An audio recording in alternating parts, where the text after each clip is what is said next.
सम्राट चौधरी जो अभी डिप्टी सीएम बने हैं वो कह रहे हैं अरे सम्राट पर ईडी का छापे। अरे भैया सम्राट कौन है? सम्राट कौन हम तो जानते ही नहीं है, क्योंकि वो तो तोता है। वो लोग नरेंद्र मोदी का जो वहाँ से ऐलान होगा उनकी पर्ची छपेगी, जो वो बोलेंगे वही सम्राट चौधरी बोलेगा। अपनी मर्जी से थोड़ी सम्राट चौधरी बोल सकता है।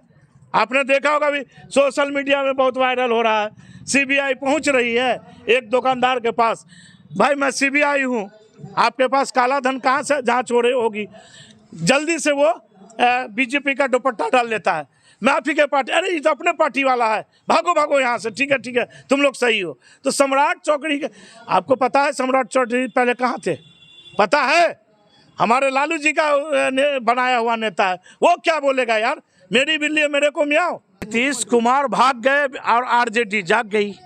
नीतीश कुमार को तो भागना लगे हुआ है, और इस बार नीतीश कुमार का विलय बीजेपी में तय है और हमारी लड़ाई बीजेपी से है। नीतीश तो हमारा कुछ है ही नहीं है। नीतीश को अगर पूरे बिहार में 1-2 सीट आ जाए उसी में उसका जय जय है, बिल्कुल नहीं, वो तो एकदम ख़त्म होने के कगार पे है।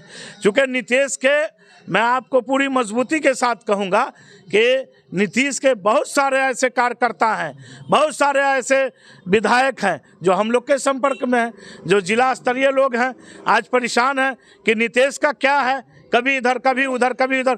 आपने देखा होगा कि 9वीं मरतबा नीतीश पलटी मारे हैं, तो नीतीश का क्या कहना है? वो तो समझिए कि ख़त्म होने के कगार पे है। पलटी मारने का मुख्य वजह क्या लग रहा है आपको? नीतीश कुमार को पलटी मारने का मुख्य वजह ये है कि उन्होंने सोचा कि हो सकता है कि अभी लोकसभा चुनाव आने वाला है, तो लोकसभा चुनाव में देखिए नीतीश, ये जो इंडिया गठबंधन है, पूरे हिंदुस्तान के लिए इंडिया गठबंधन है। नीतीश कुमार सिर्फ 16 सीट के मालिक हैं।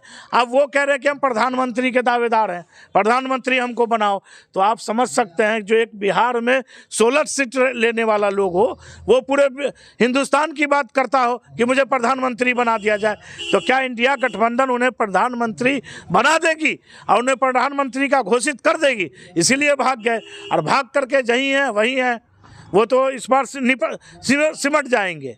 क्या लगता है आपको जो प्रधानमंत्री के लिए बेहतर कैंडिडेट कौन है? इंडिया गठबंधन की ओर से जिसको हमारा नेतृत्व तय करेगा वही बेहतर कैंडिडेट है हमारे लिए।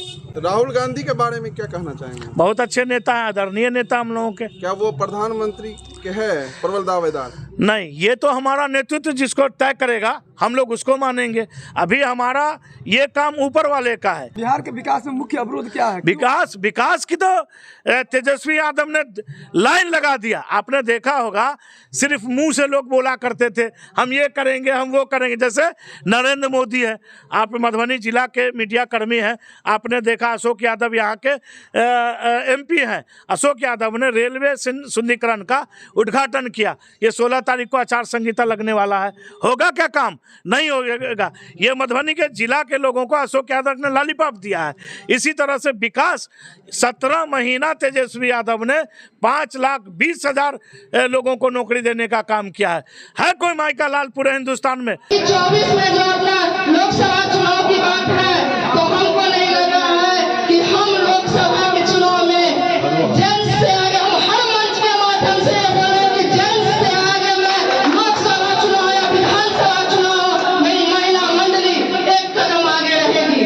वह जो जिम्मेदारी दी गई है, मैं उनके प्रति आभार व्यक्त करता हूं, और मैं पूरा आशा और विश्वास रखता हूं कि अपने साथियों के बल पर हम मधुबनी जिला में राष्ट्रीय जनता दल का परचम ऊंचा करेंगे, फहराएंगे, मजबूत करेंगे। कि एक संकल्प है कि राष्ट्रीय जनता दल चला गांव की ओर, और गांव में जाकर के जो दबे कुचले लोग हैं, अम्बेडकर जी को मानने वाले लोग हैं, कबीर साहब को मानने वाले लोग हैं, जो बेजुबान हैं, जिनको शिक्षा से वंचित रखा गया है, जिनको बरगलाने की बात करता है, जिनको धार्मिक उन्माद फैलाने की बात कर रहा है, उनको रोकने की बात है।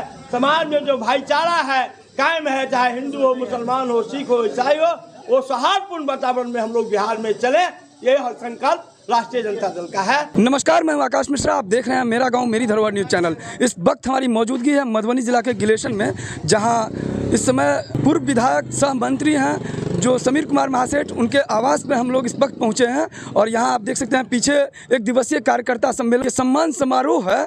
बताया जा रहा है कि राष्ट्रीय जनता दल में पूर्व जिला अध्यक्ष के होने के बाद भी जिस तरीके से मधुबनी और झंझारपुर संसदीय क्षेत्र होने की वजह से पार्टी को मजबूती प्रदान करने के लिए एक जिला अध्यक्ष के साथ ही दूसरे जिला अध्यक्ष की भी यहाँ हुई है नव नियुक्ति और इसी चीज़ को लेकर यहाँ चल रहा है बैठक। क्या लग रहा है इससे पार्टी मजबूत होगी? एक निश्चित मजबूत होगी, चूँकि यहाँ का कार्यक्रम अलग ढंग से चलेगा, झंझारपुर का कार्यक्रम अलग ढंग से यहाँ अब हुआ है। कुछ दिन के बाद हमारे माननीय अध्यक्ष वीर बहादुर जी जो झंझारपुर के हुए हैं, राम आशीष पूर्व विधायक भी रह चुके हैं और समाज से भी अनादिकाल से हैं, जब से हम छात्र जीवन से ही वो राजनीति से जुड़े हुए हैं।